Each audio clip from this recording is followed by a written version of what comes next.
being an entrepreneur, pursuing your passion as an entrepreneur, taking your business idea that you think is fantastic is something that requires a mindset shift. So shift your mindset if you have to that, like a Marine shifts their mindset. What I mean by that is I have the fortune to be at my job where I can read a lot of articles and I can do some other things, and I work with some great people. So I've read a few articles on how the Marines have kind of restructured recently, and there's been some criticisms of that. I just finished the Netflix documentary on the Marines as well, and I have a retired Marine that I work with that I can pick his brain, and we had a long conversation yesterday. And as I'm finishing the series last night on Netflix, there's this young Marine that was a scout sniper, and that whole program has gone away, and much to the chagrin of a lot of former scout snipers and some other folks that think that they should have kept it.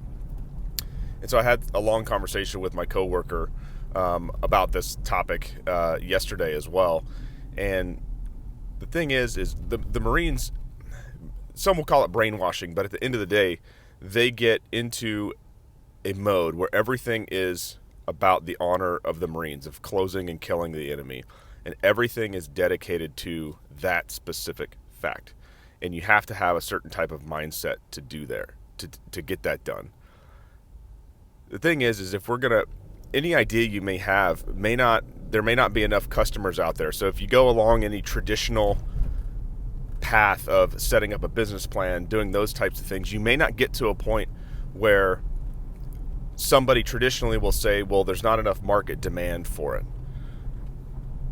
What I would say to that is, and one of the other good things the Marines are at are being able to adapt and overcome.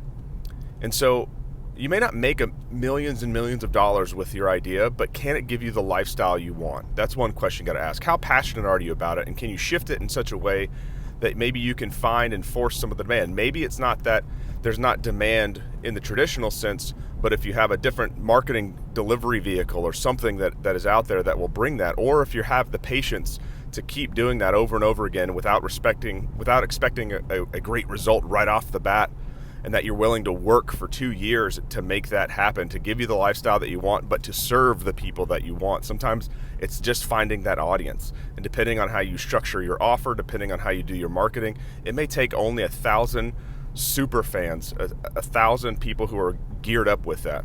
So again, I encourage you to go to cashflowveteran.com/eDNA. Take the entrepreneurial DNA test. It's 5 minutes. It's free. Have a look at it. Have a good day.